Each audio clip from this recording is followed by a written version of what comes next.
আসসালামু আলাইকুম বন্ধুরা, আশা করি আপনারা অনেক অনেক ভালো আছেন। আমরাও ভালো আছি।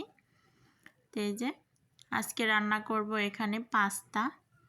বাসায় মেহমান এসেছে, তো আমি সর্বপ্রথমে ডিমটাকে ভালো করে উল্টে পাল্টে একটু নেড়ে চেড়ে ভেজে নামিয়ে রাখবো।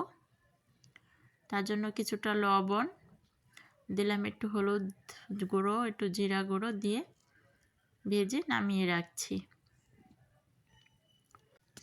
তো বাসায় হুট করে এসে পড়েছে, আপা এসেছে, নাতিন এসেছে, ভাগ্না এসেছে। তো হুট করেই এসে পড়েছে, তাদের জন্য আমি আজকে এখানে ঝটপট করে পাস্তা রান্না করে নিব। তো পাস্তাটাকে আমি এক ফাঁকে চুলায় বসিয়ে দিয়েছিলাম, সিদ্ধ হয়ে গেছে, জড়া দিয়ে রেখেছি। আর এখানে এই যে পেঁয়াজ কুচি, গাজর কুচি, টমেটো কুচি দিয়ে দিলাম, অল্প পরিমাণ জিরা গুঁড়ো, দেব লবণ স্বাদ মতো, দিয়ে এটাকে ভালো করে নেড়েচেড়ে ভাজি করে নেব। সামান্য পরিমাণ দিয়ে দিলাম হলুদ গুঁড়ো, সুন্দর একটা কালার এসে যাবে। তো এই তো ডিম দিয়ে সবজি দিয়ে পাস্তাটা আজকে করে নেব। এটা ডিম পাস্তাই বলে, কিন্তু সাথে একটু সবজিটা দিলাম, খেতে ভালো লাগবে। তো দেওয়া হয়ে গেল। তো দেখুন এভাবে লোয়াজে একটু সবজিটাকে ভালো করে আমি নেড়ে চেড়ে আনিয়ে নিচ্ছি। আর ফাঁকে কাঁচামরিচ ব্লেন্ড করা অল্প একটু দিয়ে দিলাম। এই যে ভালো করে নেড়ে চেড়ে মিশিয়ে নিচ্ছি। আর এখন আমি এখানে পাস্তাটা দিয়ে দিচ্ছি। এই যে পাস্তাটা দেখুন খুব সুন্দর সিদ্ধ হয়েছে। সাথে সাথে হালকা লবণ দিয়ে সিদ্ধ করে রেখেছি। সিদ্ধ করে ঠান্ডা পানি দিয়ে একদম সুন্দর করে ঢেলে জড়িয়ে নিয়েছি। এই যে পাস্তাটা খুব সুন্দর হয়েছে। আর এই যে ডিমটাও আমি সাথে দিয়ে দিলাম। এখন ডিমটা নেড়ে চেড়ে এখন উপরে মিশিয়ে নিলে, ডিমটা উপরে দিয়ে দিলাম, ডিমটা বোঝা যাবে যে ডিম ডিম হয়েছে, নাহলে একদম ওই সময় পাস্তার সাথে দিলে ভালো হয় না। দিয়ে দিলাম সয়া সস, এখন দিয়ে দিব টমেটো সস। সয়া সস আর টমেটো সস এগুলাই কিন্তু অনেকটা স্বাদ বাড়ায়, খেতে ভালোই লাগে।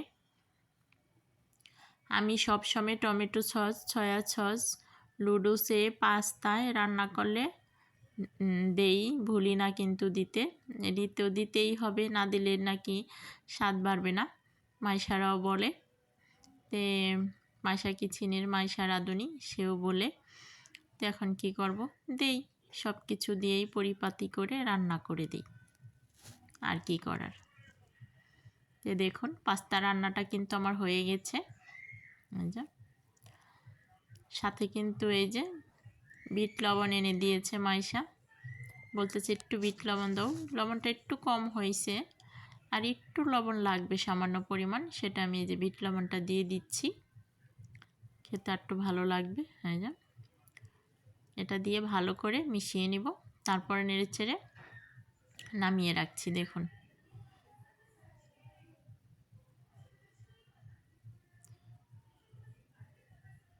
এই পাস্তাটা কিন্তু একদম নরম, খেতে খুবই ভালো লাগে।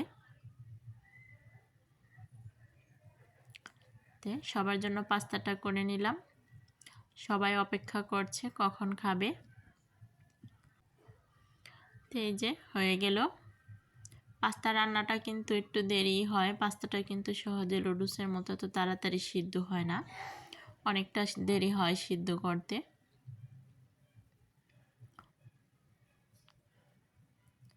তো অবশ্যই কমেন্ট করে জানাবেন আজকের পাস্তার রেসিপিটা কেমন হয়েছে, আর কার কার পছন্দ পাস্তাটা। মাইশার দাদায় পাস্তা, নুডলস, রোস্ট, পোলাও এইসব কিন্তু বেশি পছন্দ করে। আর বিরিয়ানিটা, এগুলো আমার বেশি রান্না করা হয় বাসায়।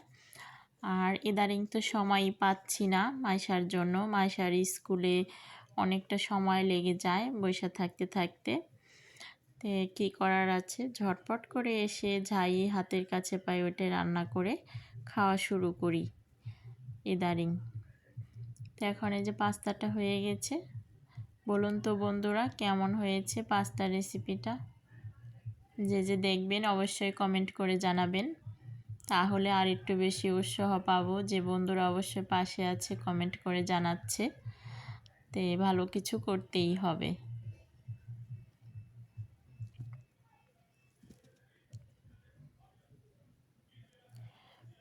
বন্ধুরা মাইশা এখানে সস নিয়ে এসেছে, এই যে সস দিয়ে রেখেছে।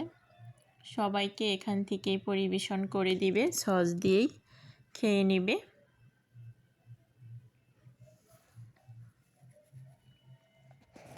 তো দেখুন খুব সুন্দর হয়েছে আজকে পাস্তার রেসিপিটা, খেতেও খুবই ভালো লাগবে আশা করি। তো বন্ধুরা আপনারাও অবশ্যই কমেন্ট করবেন আর মতামত জানাবেন। তো আজকের মতো এ পর্যন্তই। সবাই অনেক অনেক ভালো থাকেন।